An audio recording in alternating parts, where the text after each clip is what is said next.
Buenas noches, jóvenes. Vamos a iniciar. En la última clase habíamos hablado de el registro mercantil, cuáles eran sus funciones, cuáles eran los libros que llevaba el registro, ¿verdad? Y pues llegamos hasta ver, ¿verdad?, los libros que mencionaba hace un ratito, que son estos que aparecen ahí, ¿verdad? Y habíamos empezado a hablar sobre la Superintendencia de Administración Tributaria SAT, ¿verdad?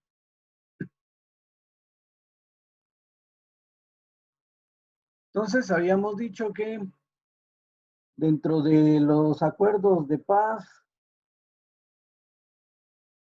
se había establecido que debería existir o se debería de crear una institución que fuera la encargada única y exclusivamente de recaudar todos los impuestos provenientes de las tributaciones de comerciantes, de personas individuales, ¿verdad?, de exportaciones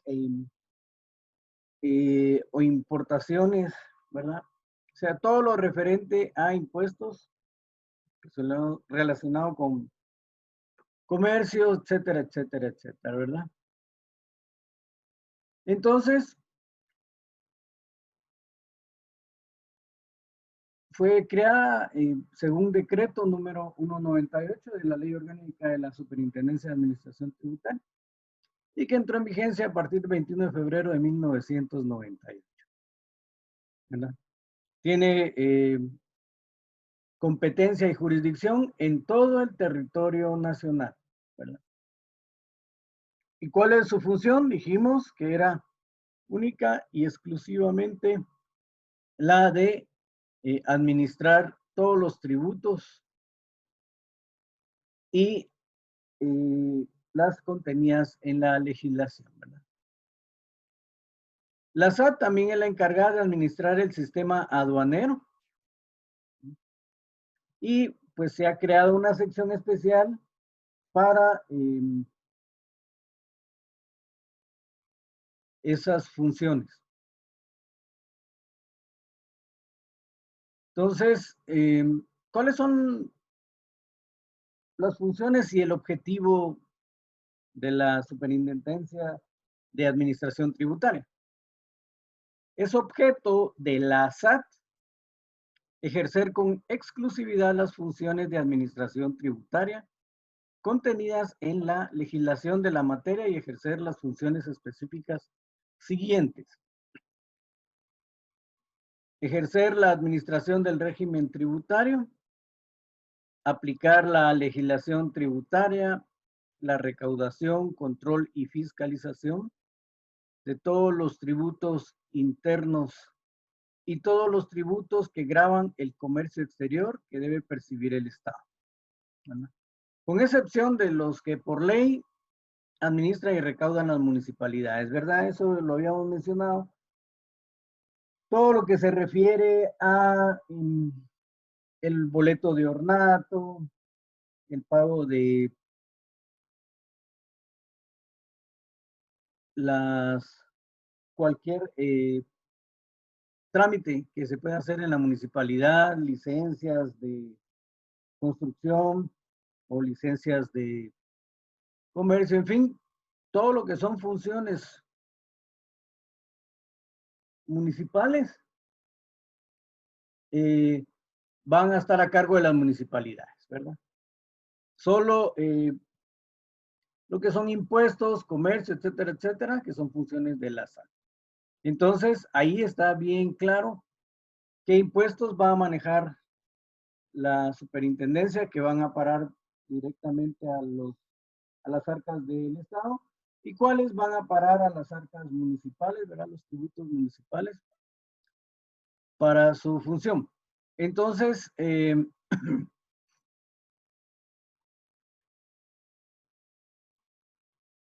Ejercer la administración del régimen tributario, la recaudación, control y fiscalización de todos los tributos internos y todos los tributos que gravan el comercio exterior y que debe recibir el Estado, ¿verdad? Entonces, parte de esta función debe procurar altos niveles de cumplimiento tributario mediante la reducción de la evasión, ¿verdad?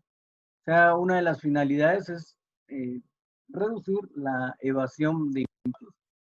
Esto se produce mucho en el occidente de nuestro país, ¿verdad? Cuando en el suroccidente, cuando ingresan productos mexicanos que no pagan los respectivos impuestos, ¿verdad? Y entonces eso hace que pues, muchos comerciantes se molesten porque ellos sí pagan sus impuestos y obviamente tienen que dar más caros sus productos. Entonces ellos sienten y tienen razón en decir que es una competencia desleal, ¿verdad? Entonces, tratar de reducir esa evasión,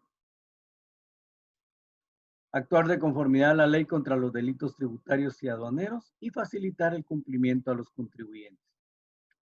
Parte de el facilitar, ¿verdad?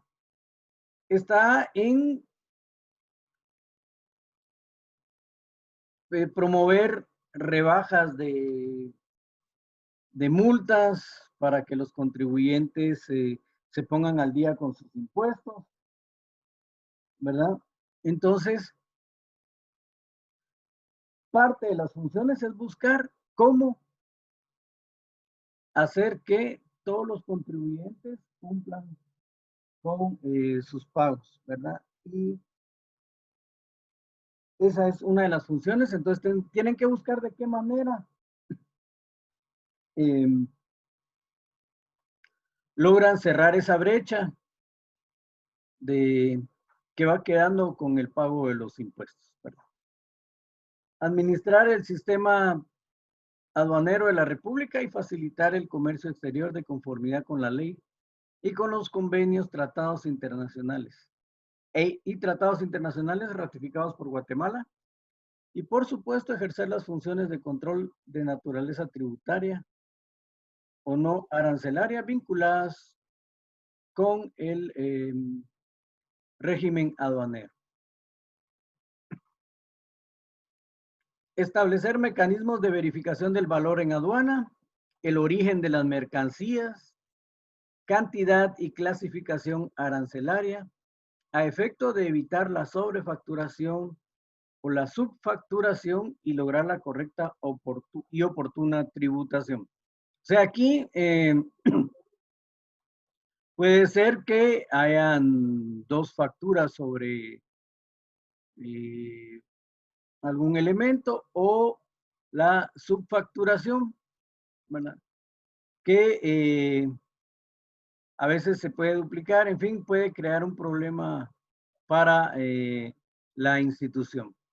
Entonces, tales mecanismos podrán incluir, pero no limitarse a la contratación de empresas internacionales de verificación y supervisión, contratación de servicios internacionales de información de precios y otros servicios afines o complementarios. Es decir, la SAT puede contratar a empresas consultoras para que verifiquen los costos, los precios que se manejan en el mercado para ciertos productos, etcétera, etcétera, ¿verdad? Y con esto de la pandemia, yo platicaba con una persona que vende de esos concentradores de oxígeno. Y él me indicaba que uno de los grandes problemas es que la SAT se está aprovechando también de esta situación porque está cobrando un poco más de impuesto a ese tipo de productos, ¿verdad? Entonces, pues él dice que al principio cuando los empezó a traer no pagaba tanto como lo está pagando ahora. en la actualidad. Entonces eso le reduce el margen de ganancia a él y que pone un montón de peros para poder sacar la mercadería, ¿verdad? Entonces, pues eso no debería ser así porque dentro de las funciones de la SAT está el facilitar, repito, y la recaudación de los impuestos, ¿verdad?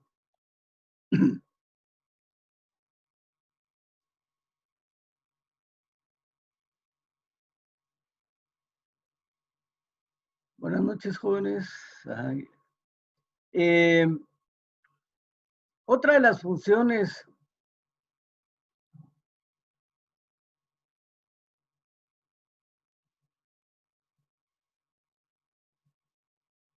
es organizar y administrar el sistema de recaudación, cobro, fiscalización y control de los tributos a su cargo, ¿verdad? O sea, también eh, tienen que supervisar de qué manera se van llevando esas recaudaciones porque tienen que cumplir ciertas metas que fueron trazadas dentro de la institución. Cada año se trazan metas para alcanzar el, la meta propuesta, ¿verdad? O sea, ellos se proponen metas al principio y la tienen que alcanzar con la recaudación de impuestos para poder cumplir con las obligaciones que tiene el gobierno, ¿verdad? En cuanto a presupuesto de ingresos y egresos que verifica el Estado en cuanto a todo el aparato del Estado, ¿verdad? Es decir, todas las instituciones, todo necesita un presupuesto y de dónde sale, pues sale de todas esas eh, recaudaciones de los impuestos, obviamente, de otros renglones más, ¿verdad? Pero lo más fuerte es en cuanto a los impuestos, ¿verdad? Por eso es que, repito, uno de los rangos fuertes es el pago del impuesto de circulación de vehículos, ¿verdad? Es uno de los más fuertes. Y así hay otros que necesitan eh, que se realicen para que ellos puedan cumplir con sus metas. Mantener y controlar los registros, promover y ejecutar las acciones administrativas y promover las acciones judiciales que sean necesarias para cobrar a los contribuyentes y responsables los tributos que adeuden. O sea, dentro de las atribuciones también de la SAT es presionar porque todos los contribuyentes realicen sus pagos puntuales de impuestos, ¿verdad? E incluso si hay evasiones fiscales, pues una forma de presionar es a través de acciones judiciales, ¿verdad? Para que aquellos que evaden impuestos paguen multas y logren pagar los impuestos. Casos de estos recientes, la de la farmacias Las Galeno, ¿verdad? Que tuvieron problemas en cuanto al pago de impuestos y entonces se llevó a cabo una acción judicial y tuvieron que pagar todo lo que comprobaron que había sido evadido, ¿verdad? En cuanto a pago de impuestos. De igual manera, dentro de nuestro campo está los aceros de Guatemala, ¿verdad? Que de igual manera ellos también habían evadido impuestos y a través de un cobro judicial se logró captar los impuestos que habían evadido en su oportunidad.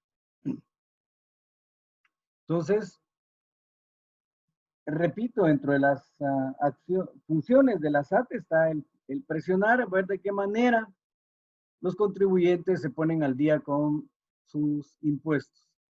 ¿Sí? Mantener y controlar los registros, promover y ejecutar las acciones administrativas y promover las acciones judiciales, ¿verdad? Entonces, de cualquier manera lo están presionando a uno para que uno pague sus impuestos, ¿verdad? Y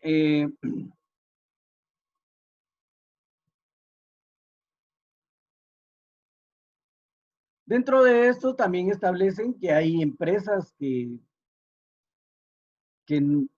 están libres en un régimen donde no pagan impuestos, ¿verdad? Porque así lo estableció el Congreso dentro de sus mandatos. Entonces, por ejemplo, los colegios, ellos no pagan impuestos, ¿verdad? Las iglesias tampoco pagan impuestos, ¿verdad? Y entonces, ellos tampoco pueden realizar cobros, ¿verdad? Porque a ellos solo le llaman aportes o donaciones, ¿verdad? Para que mm, no, no surjan ningún efecto legal. ¿Por qué razón? Porque uno puede deducir impuestos mm, juntando facturas, etcétera, etcétera, ¿verdad? Pero las facturas de pequeños contribuyentes o de empresas que están exentas del pago de impuestos, como las iglesias, los colegios, etcétera, entonces ellos le van a extender a usted eh, una factura sin valor legal, ¿verdad? O sea, no se puede utilizar como para poder descontar uno el monto de impuestos que tiene que pagar al año, ¿verdad? Entonces es bien importante saber quiénes pagan y quiénes no pagan impuestos. Esa era también una de las eh, situaciones que que han salido a la palestra, digamos, en cuanto a ¿por qué no que las iglesias paguen impuestos? Porque el problema es que como no pagan impuestos, se da también a que puede existir por ahí alguna acción anómala en cuanto a algún lavado de plata, ¿verdad? Entonces, como ellos no declaran, no hay tanto problema, ¿sí? Y eso es lo que han tratado muchas veces de evitar y lograr que las iglesias también paguen impuestos, ¿verdad? ¿Qué órganos y dependencias están establecidas dentro de la SAT? Pues el directorio, que es el encargado de tomar decisiones estratégicas para dirigir la política de administración tributaria y aduanera, así como velar por el buen funcionamiento y la gestión institucional de la SAT. El Tribunal Administrativo Tributario y Aduanero, que es el órgano encargado de conocer y resolver todos los recursos en materia tributaria y aduanera, previo a las instancias judiciales y que por disposición del Código Tributario, la Ley Nacional de Aduanas, el Código Aduanero Uniforme Centroamericano y su reglamento, sean de su competencia y de las demás leyes y reglamentos aplicables. O sea, hay un tribunal administrativo, tributario y aduanero que es el que se encarga de evaluar la situación de todos los contribuyentes antes de que estos pasen ya a un proceso legal, ¿verdad? requerir el cobro. El superintendente de administración tributaria, ¿verdad?, que es la autoridad administrativa superior que tiene a su cargo la administración y dirección general de la institución. El superintendente tiene la representación legal de la institución para el cumplimiento de las funciones de la SAT, la cual podrá delegar. Entonces, generalmente en estos puestos, pues siempre se busca que sean profesionales, que tengan relación con este tipo de actividades, ¿verdad? Economistas, ¿verdad?, o auditores, etcétera, etcétera, que puedan, porque tienen una visión sobre este tipo de situaciones, ¿verdad? Y que han forjado en su experiencia en aulas universitarias como en la vida profesional, ¿verdad? La Intendencia de Aduanas, que es la dependencia encargada de desarrollar y aplicar las competencias que la SAT tiene en materia aduanera. Como tal, será responsable de administrar el sistema aduanero guatemalteco y debe velar por el cumplimiento de la legislación aduanera vigente, así como de los convenios y tratados internacionales suscritos y ratificados por Guatemala, ¿vale? Hay convenios y tratados, ¿verdad?, centroamericanos, por ejemplo, de libre comercio, etcétera, etcétera, ¿verdad?, en los que la Intendencia de Aduanas tiene que participar, ¿verdad?, para verificar que todo se esté llevando de manera adecuada. La Intendencia de Asuntos Jurídicos, que es la dependencia encargada de representar y defender los derechos, intereses y patrimonio de la SAT ante cualquier entidad, dependencia, órgano, autoridad y tribunales de justicia, tanto a nivel nacional como en el extranjero, como parte actora, demandada, tercera interesada, querellante adhesivo o actor civil. Además, proporciona asesoría y consultoría legal y administrativa a las dependencias de la SAT. Lo que quiere decir que si alguna de las dependencias tiene alguna duda en cuanto a la forma de proceder, entonces la Intendencia de Asuntos Jurídicos le puede brindar consultoría legal, ¿verdad?, para resolver sus asuntos. O sea, es un ente que está ahí para ayudar a las demás oficinas de la Superintendencia de Administración Tributaria. La Intendencia de Atención al Contribuyente, que es la dependencia encargada de velar porque en la atención a los contribuyentes y público en general se preste un servicio eficaz y eficiente, proporcionándoles formación, capacitación e información oportuna conforme a sus requerimientos y necesidades en procura de una cultura organizacional de servicio al contribuyente y planificar, desarrollar e impulsar programas y proyectos de divulgación, educación y concienciación dirigidos a fomentar el cumplimiento voluntario de las obligaciones tributarias. O sea, es la que está encargada de motivar, ¿verdad?, y de mantener informada a la población, a los contribuyentes, para que puedan realizar de mejor manera sus pagos. La Intendencia de Recaudación, que es la encargada de desarrollar y aplicar las competencias que la superintendencia tiene en materia de planificación, organización y evaluación y ejecución de las actuaciones que faciliten, controlen y promuevan el cumplimiento voluntario de las obligaciones tributarias. O sea, estas dos van muy de la mano. La Intendencia de Fiscalización, que es la dependencia encargada de desarrollar, aplicar las competencias que la SAT tiene en materia de supervisión, inspección, verificación y determinación del cumplimiento de las obligaciones tributarias y aduaneras sustantivas y formales.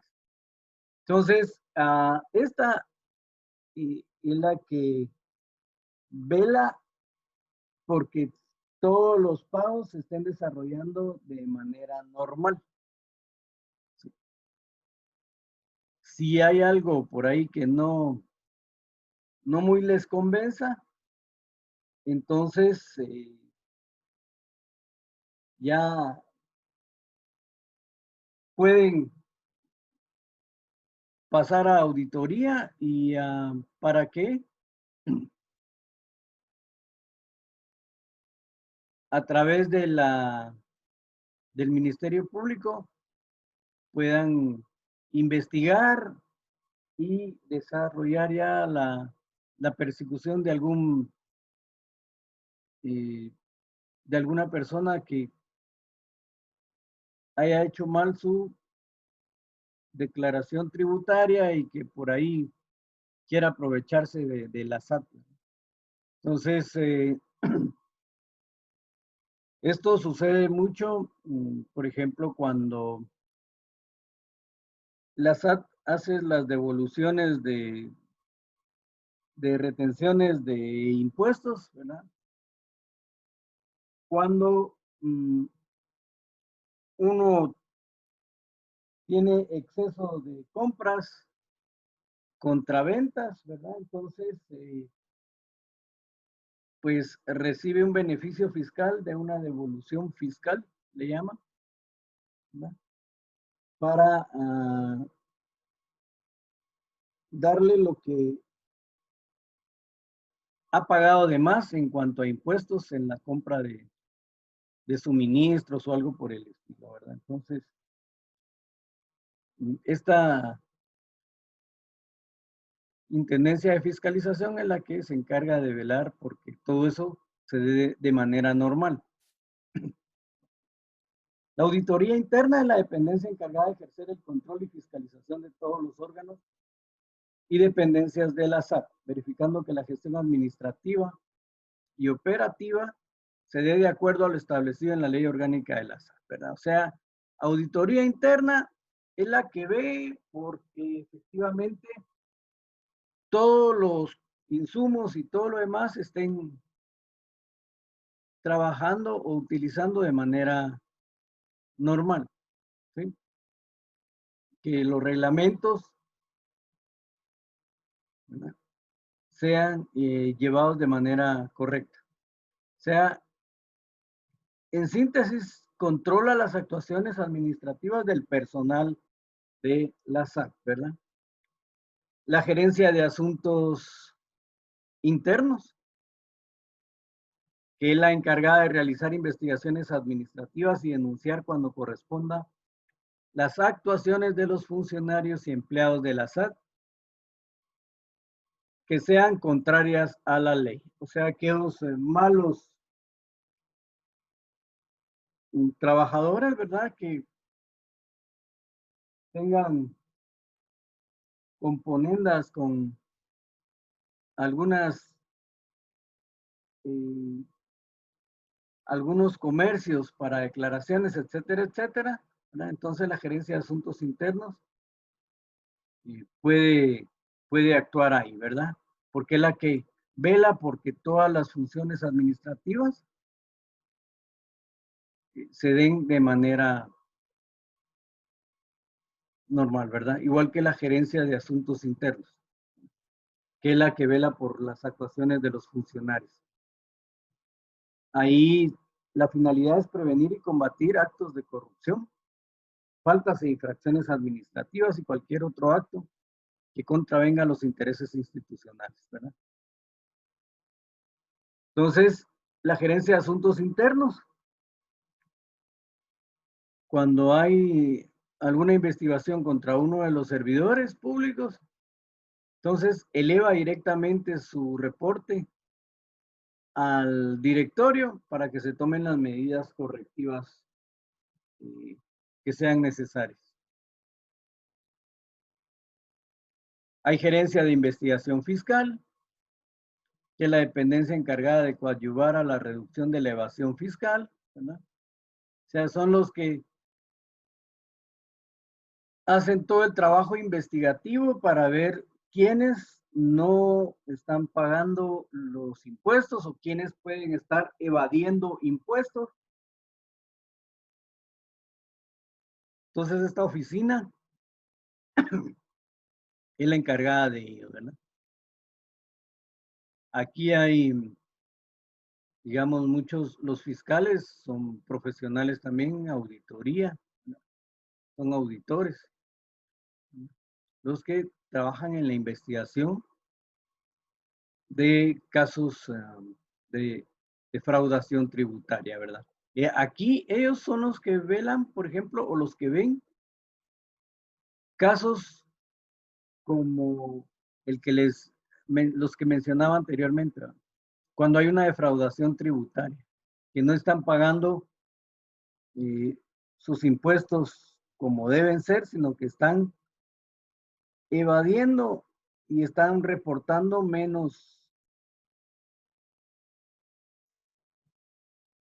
de la cantidad que deberían de reportar, ¿verdad? Aquí también ellos ven el contrabando, ¿sí? Y delitos relacionados. O sea, prácticamente son los investigadores de campo.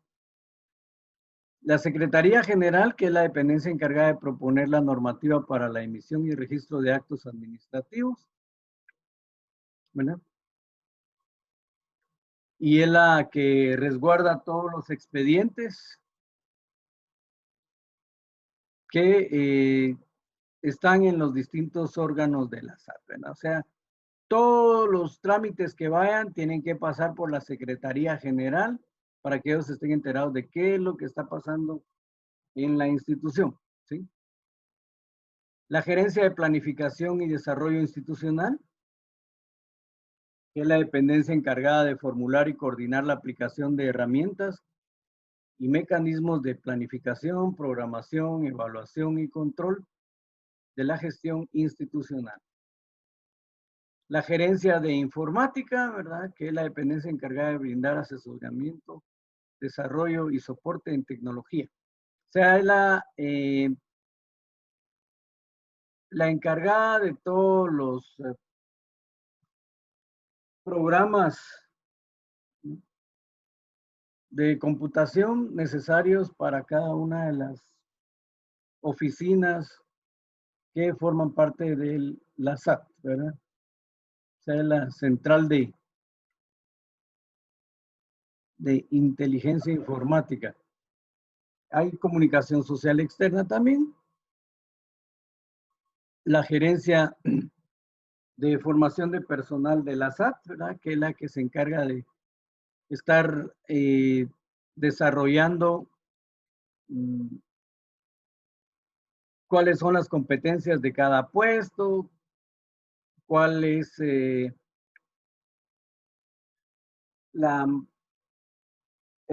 currículum que debe llenar cada persona si quiere aspirar a un puesto, o fomentar también la carrera dentro de la misma institución, ¿verdad? O sea, si hay un empleado que quiere subir de puesto, pues la gerencia de formación de personal tiene que estar avalando eso también y brindar los cursos necesarios para que las personas o los funcionarios estén bien preparados para poder optar a un puesto superior al que tengan, ¿verdad?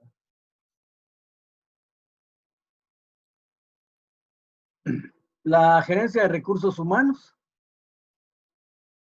que es la dependencia encargada de administrar la planificación, organización, integración y desarrollo de los recursos humanos de la SAT, ¿verdad? O sea, el recurso humano es uno de los más importantes, no el más importante, de la institución. O sea, tienen que ser personas capaces de desarrollar su trabajo. Está la administrativa financiera, que es la que se encarga de administrar todos los recursos financieros de la institución, ¿verdad? Si hacen falta hojas de papel, si hace falta todo lo que haga falta, entonces esta es la que debe aportar los fondos, ¿verdad? Para la gerencia de infraestructura, que es la encargada de administrar los recursos de infraestructura física de la SAT, ¿verdad? O sea, aquí sí hay que hacer trabajos de remodelación, etcétera, etcétera, etcétera, ¿verdad? Entonces la gerencia de infraestructura es la que va a actuar en esos aspectos. La de seguridad institucional, que es la que vela por todos los sistemas de seguridad de la institución, que estén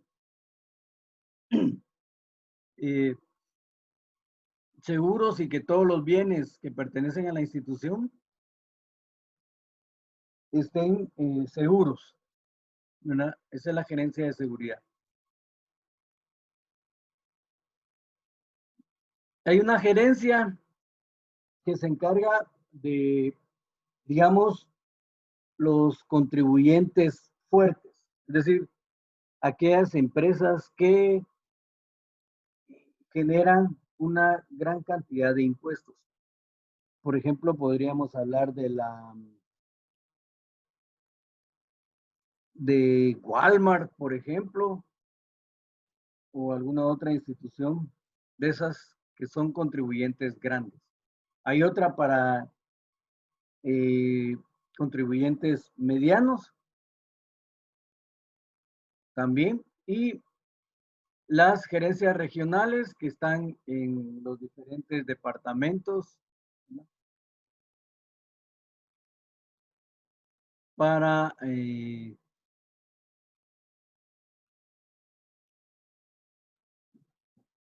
la cuestión de los impuestos. Entonces, eso es a grandes rasgos lo que es la Superintendencia de Administración Tributaria, ¿verdad? Igual tengo que tener yo un número de NIT para poder trabajar con mi empresa, ¿verdad? Y ese número de NIT es el que va a servir para toda la vida, para cada persona o para cada institución, ¿verdad? Entonces, es la forma en que lo mantienen a uno controlado, ¿verdad? Entonces, con el número de NIT que se lo piden a uno para todo trámite y de ahí también el RTU, el Registro Tributario Unificado, que es el famoso RTU, que para todo trámite también se lo exigen a uno. Entonces, ahora con eso de la banca virtual y todo eso y la SAT virtual, ya por ahí puede uno meterse a ver cómo está también con sus impuestos y poder descargar la constancia de RTU sin necesidad de ir a las oficinas a tramitarlo, ¿verdad? Entonces es una ventaja. Luego el Instituto Guatemalteco de Seguridad Social. que como consecuencia de la Segunda Guerra Mundial y la difusión de ideas democráticas en el mundo, pues el 20 de octubre del 44 se derrocó el gobierno del general Federico Ponce Báidez y se eligió un gobierno democrático bajo la presidencia del doctor Juan José Arévalo. Entonces, el gobierno de Guatemala de aquella época gestionó la venida al país de dos técnicos en materia de seguridad social. Estos técnicos, uno de Costa Rica y otro chileno, hicieron todos los estudios pertinentes para la creación de el sistema de seguridad social en Guatemala, ¿verdad? Entonces, ellos hicieron todo el estudio y publicaron un libro, Bases de la Seguridad Social en Guatemala, y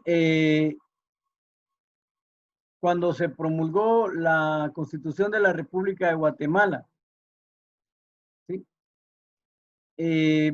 Encontró dentro de las garantías sociales en el artículo 63, se establece el seguro social obligatorio. Entonces, como ya estaba en la política, en la Constitución de la República, entonces el 31 de mayo de 1985, cuando promulgan esa Constitución, en el artículo 100, relacionado a seguridad social, el Estado reconoce y garantiza el derecho de la seguridad social para beneficio de los habitantes de la nación, ¿verdad? Entonces, fue durante el gobierno del doctor Juan José Arévalo que se funda el Instituto Guatemalteco de Seguridad Social, ¿verdad? Reconocido por sus siglas IX, ¿verdad? Y es el encargado de prestar toda la asistencia social y de seguridad a la gente trabajadora del país de Guatemala, ¿verdad? Entonces,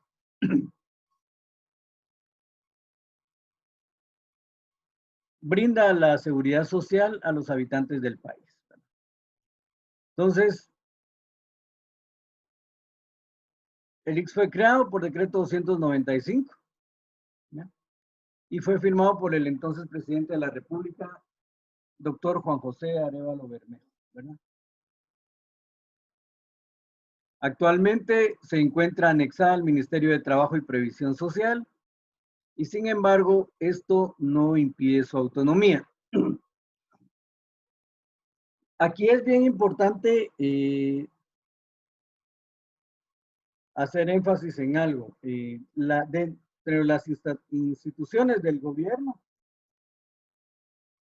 hay instituciones que dependen 100% del gobierno, ¿sí? Y son entidades totalmente gubernamentales. Pero también van a haber instituciones que son semiautónomas, que el gobierno va a determinar quiénes van a ser las autoridades de esas instituciones, pero que se van a manejar con fondos propios, ¿sí? Y las autónomas, que ellas sí se trabajan totalmente sin ninguna intromisión del gobierno, ¿verdad? O sea, como el caso de la Universidad de San Carlos o el IX, que se manejan con sus propios recursos, que no les pueden tocar sus recursos, ¿verdad? Y que en un momento determinado ellos pueden elegir a sus autoridades, ¿verdad? Entonces, repito, hay instituciones que son totalmente gubernamentales, ¿verdad? Que dependen al 100% del gobierno, otras que son semiautónomas, ¿no? Que deberían de depender un 50% del gobierno y un 50% manejar ellos su plata. Y las autónomas que en teoría ellos deberían de manejar el 100% de su institución, solo que siempre el gobierno tiene que estar ahí y velando porque todo se desarrolle de manera normal. Entonces, la misión del ICS es proteger a nuestra población asegurada contra la pérdida o deterioro de la salud y del sustento económico, debido a las contingencias establecidas en la ley. La visión es ser la institución de seguro social caracterizada por cubrir a la población que por mandato legal le corresponde, así como por su solidez financiera, la excelente calidad de sus prestaciones, la eficiencia y la transparencia de gestión. O sea, esas son o es la misión del Instituto Guatemalteco de Seguridad Social. ¿Cuáles son los servicios que prestan a los afiliados? Pues la atención médica en las unidades de asistencia del Instituto Guatemalteco de Seguridad Social, tanto en consulta externa como si hay que ingresar a los trabajadores ahí. Asistencia en medicina general, quirúrgica y especializada. Medicina que el médico tratante del ICS indique. Laboratorios clínicos, rayos X, electroencefalogramas y otros que contempla la institución en caso de que el médico tratante del ICS lo indique. Resolución de problemas en el trabajo relacionadas a la enfermedad. Transporte en caso de ser necesario para ser tratado con urgencia en un centro asistencial del ICS. En casos de recuperación por asuntos de distancia, el ICS proporciona a sus afiliados hospedaje, alimentación y pasaje. Se orientará y educará sobre enfermedades y accidentes a través de diferentes medios de comunicación. Tiene también rehabilitación, tratamiento psicológico y social, ¿no? En este caso del encierro, pues se ha incrementado mucho el tratamiento psicológico debido a las depresiones ocasionadas, repito, por este encierro. En caso de recuperación por asuntos de distancia, el ICS proporciona a sus afiliados hospedaje, alimentación y pasaje. Atención por maternidad a la esposa o convivientes si está inscrita en el programa del ICS. Atención a hijos menores de 5 años. Se proporcionará aparatos ortopédicos, suspensión de labores por problemas de salud. Esos son los servicios que el Instituto Guatemalteco de Seguridad Social le presta a sus afiliados. ¿Quiénes son afiliados al Instituto Guatemalteco? Pues todas las personas que sean trabajadores, especialmente en la economía formal de nuestro país. ¿Por qué? Porque si uno trabaja en economía informal, pues puede ser que el jefe o el patrono no pague X y entonces, aunque usted sea trabajador, no va a tener derecho a gozar todos los beneficios y los servicios de la institución, ¿verdad? Entonces, se los cuento porque cuando yo empecé a trabajar de dibujante, pues el arquitecto con el que trabajaba no pagaba X, pero me descontaba mi X, o sea, mala gente, porque me decía que me tenía que descontar el X. pero nunca, desafortunadamente, nunca tuve necesidad de los servicios de la institución, pero hasta después otro de los dibujantes que trabajaba, porque éramos tres, eh,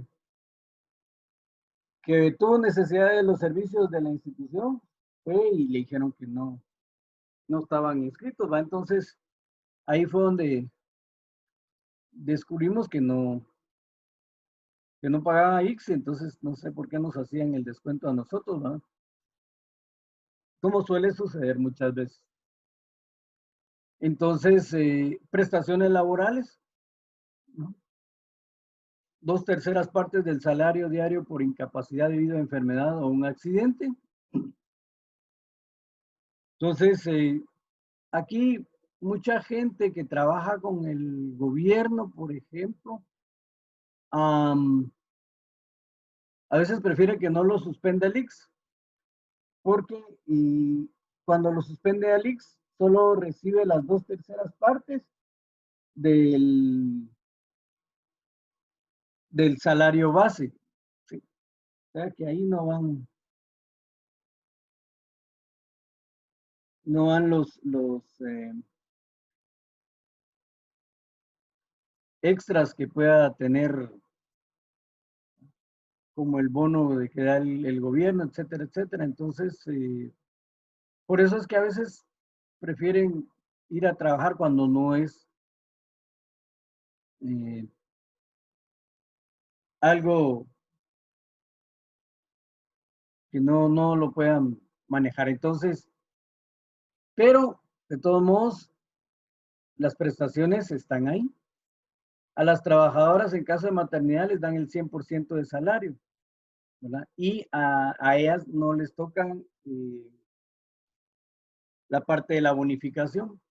En cambio, en el anterior sí afectaba la bonificación y lógicamente al afectar la bonificación también afectaba en el pago del aguinaldo, etcétera, etcétera, ¿verdad? Entonces, por eso es que mm, muchos prefieren no ser suspendidos por el ICS. Por incapacidad permanente por un daño físico, pensión por vejez, por fallecimiento de un trabajador y para gastos de entierro, a familiares por incapacidad del afiliado, en caso de desaparición física, en caso de incapacidad permanente, ¿verdad? Y los pasos para inscribirse en el instituto: hay que ingresar al portal de servicios electrónicos, coloque usuario y contraseña, ingrese a servicios para patronos, ingrese a registro de afiliados, ingrese a inscripción de trabajadores, ¿verdad? Y ahí va a encontrar usted una guía para realizar la inscripción paso a paso, ¿verdad? Y hay que realizar su preinscripción. El patrono completa y firma y sella el formulario único de registro de afiliación o de afiliados y lo entrega, se lo da al trabajador para que él inicie el trámite de afiliación. Entonces, él presenta el formulario, el trabajador debe presentar el formulario y una fotocopia y original de su documento de identificación personal, ¿verdad? El famoso DPI. Partida de nacimiento, si es menor de edad. Y pasaporte vigente en caso de ser una persona no nacida en Guatemala ¿sí? Y que esté trabajando acá. Entonces, hay que pedir la impresión de la constancia de validación de la información. Esta es firmada por el trabajador al verificar que todos los datos estén correctos. Cualquier corrección o enmienda debe hacerse de manera inmediata. De lo contrario, deberá efectuar el procedimiento de actualización de datos desde el principio.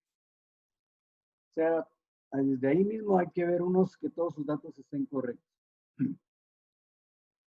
Validación de datos con RENAP. Se proporciona una constancia de afiliación y se informa al afiliado que cualquier trámite en el IX se debe identificar con su documento personal DPI o bien la constancia proporcional. Entonces, desde ese momento ya uno puede gozar de todos los beneficios del Instituto Guatemalteco de Seguridad Social.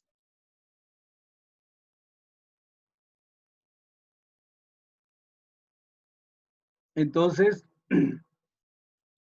repito, el IX fue creado con la finalidad de favorecer a la clase trabajadora, ¿verdad? Hay programas, ¿verdad?, para atención a enfermedad, maternidad y accidentes, EMA, prestaciones pecuniarias en caso de que amerite la suspensión de labores. Si el trabajador llegara a una edad de retiro, puede acogerse al programa de invalidez, vejez y supervivencia, IVS, y optar a una pensión por vejez. En caso de incapacidad para trabajar, se otorgará una pensión por invalidez y por fallecimiento, una pensión por sobrevivencia a sus beneficiarios, ¿verdad? Esas son las ventajas que tiene el Instituto Guatemalteco de Seguridad Social. Y las Incoterms, que es el otro, que tenemos, que son normas reconocidas de manera internacional, que tiene o trata los derechos y obligaciones de comprador y vendedor, perdón, en intercambios comerciales, ¿sí?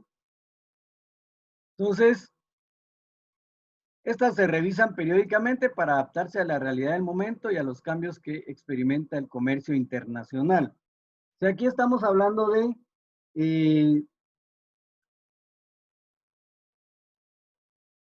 son el internacional, que es IN, estos son los convenios y términos para las realizaciones del comercio, ¿verdad? Entonces, normas aceptadas y reconocimiento internacional, ¿verdad?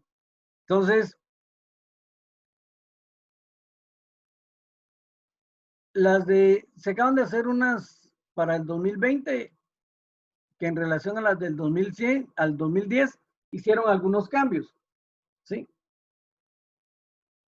Y aparece ahí palabras como DAT, ¿verdad? Y desaparece y se crea el DPU, ¿verdad? A efectos es solo un cambio de nombre, ya que las obligaciones y responsabilidades son las mismas, pero el nuevo nombre DPU permite pactar la entrega en cualquier lugar, no necesariamente en terminal. O sea, aquí digamos que son términos de comercio internacional para establecer, ok, yo le voy a comprar a tal empresa, pero la empresa tiene que pagar el flete y traerme hasta el puerto mi mercancía. Ese es uno de los términos que se puede dar, ¿sí? Pero otra puede decir, no, mire, nosotros solo le ponemos el producto en el puerto y usted tiene que pagar el transporte y el traslado hacia su bodega, ¿verdad? Entonces, eso es lo que tratan las Incoterms, o sea, son términos internacionales sobre el comercio, ¿verdad? Que se realiza. Entonces, ahí entra mucho el vendedor y exportador, es la relación que se da, ¿verdad? Entre por ejemplo, si yo voy a comprar en China, que generalmente es de donde más vienen los productos, ¿no?, donde se puede ganar un poco más de plata. Entonces, ¿qué me ofrece el vendedor? Si él va a poner hasta el puerto aquí, o yo tengo que pagar el flete, en fin. Eso está dentro de los términos estos, ¿verdad? O sea, uno es el vendedor exportador Dice que el vendedor exportador es el que pone la mercancía a disposición del comprador en sus propios almacenes. Únicamente se ocupa del embalaje de la misma. Ese es el vendedor exportador. El comprador importador, por tanto, es quien asume todos los gastos y responsabilidades desde que la mercancía cruza el almacén antes de cargarla. El seguro no es obligatorio, pero de contratarse lo asumiría el comprador, ya que es quien asume el riesgo. O sea, bajo el término de comprador importador, ¿verdad? El comprador es el que asume casi que todos los riesgos, ¿verdad?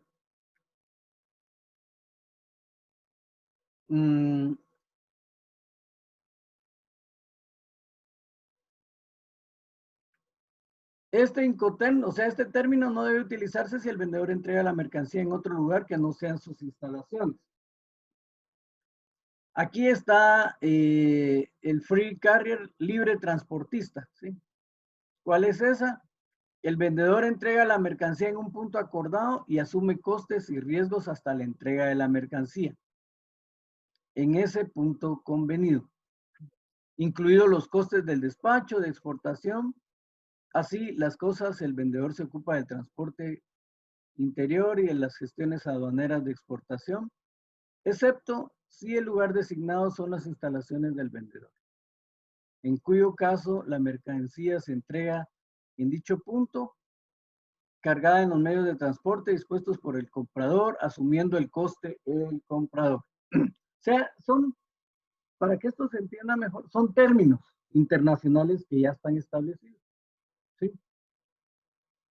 Si uno es comprador, entonces yo asumo los gastos desde la carga a bordo del ferry hasta la descarga, incluido el seguro, si se contratara por ser quien asume el riesgo cuando se carga la mercancía en el primer medio de transporte. Entonces, la novedad del FCA respecto a los Incoterms del 2010 es que cuando se trate de transporte marítimo, el comprador puede indicar a su transportista que emita un BL, carta de embarque, al vendedor con la especificación a bordo, ¿verdad? Sea como justificante de la entrega de la mercancía para facilitar la operativa de los créditos documentarios y que se abone así el crédito al vendedor como garantía del banco, pero que no es parte en el contrato de transporte. O sea, todos estos son términos que se van dando, ¿verdad? O sea, hay varios, el FOEB, el FAS, el FCA. Entonces, o sea, ¿cuáles son las normas o las reglas de juego en ese sistema? ¿Sí? O sea, en FAS, que es Free Alongside Ship, libre al costado del buque, ¿qué es lo que garantiza el vendedor y qué es lo que, o sea, qué asume el vendedor y qué asume el comprador? En este otro de libre a bordo, ¿qué es lo que asume el vendedor y qué es lo que asume el comprador? ¿Cuáles son las responsabilidades de cada uno? Esos son los famosos Incoterms, porque son los términos internacionales de operaciones comerciales, ¿sí? Entonces, igual el coste y flete, coste, seguro y flete. Entonces es bueno tenerlo ahí a mano. Puede ser que vengan algunas preguntas en el examen de esto, ¿verdad? Y todo esto está en el material de aprendizaje, ¿sí?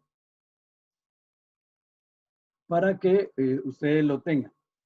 Entonces, esas son las Incoterms.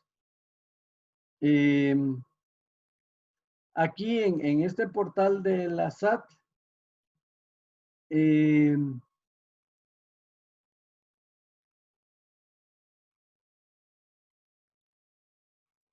¿hay alguna bibliografía? Esto es de las Incoterms. Esto es de la SAT. ¿Sí? Y bueno, ahí está el material. Y también qué es la tarea que hay que hacer, que estaba ya cargada, que era la de comparar la administración, ¿verdad? Con los papeles que juegan estas instituciones, ¿sí? Y si habían documentos, ¿verdad? Para poder tener. Entonces, hay también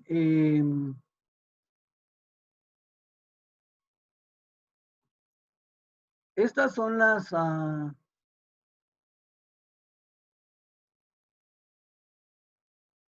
esto es lo que tengo ya calificado de la semana 1, la tarea de la semana 2, la tarea de la semana 3 y de esta la de ahorita que alguien ya la entregó, Jeffrey José. Y estos son los puntos totales que llevan de la tarea hasta la 4. ¿Sí? Entonces, ahí pueden ver cómo van, ¿no?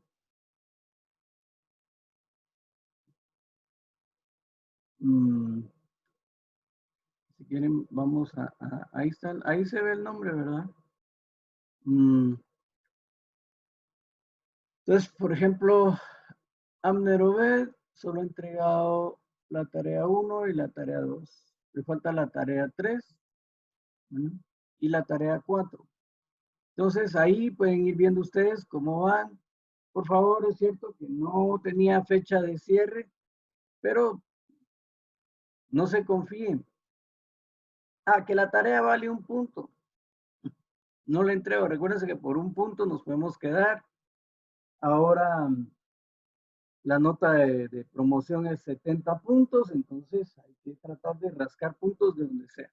Entonces los animo a que suban sus tareas, ¿verdad? Y hasta la otra semana es la última antes del examen, que es hasta donde voy a estar recibiendo tareas, ¿de acuerdo? Porque hay mucho tiempo.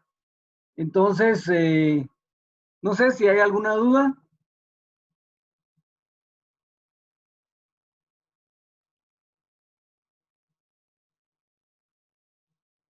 Vamos a ver, alguien escribió en el chat. No, todo bien, ok. Entonces, por favor, les encargo. Si repito, ahí está cómo van hasta ahorita.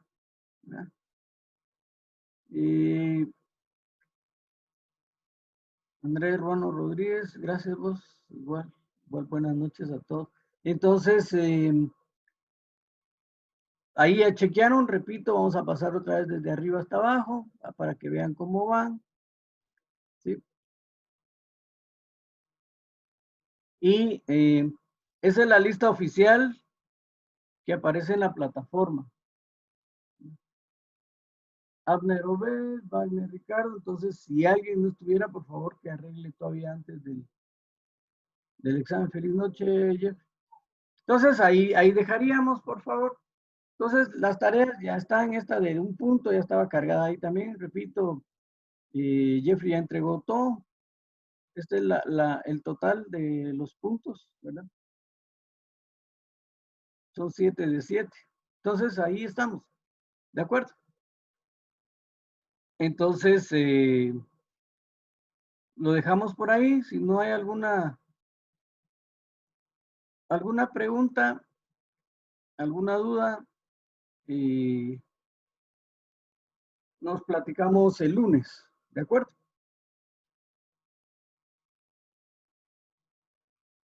Todo claro, yo hoy enviaré mis trabajos, paso feliz noche, ok, de acuerdo. Por favor, los animo a que todavía podamos entregar antes de que vengan los exámenes, ¿verdad? Muchas gracias, ok, André.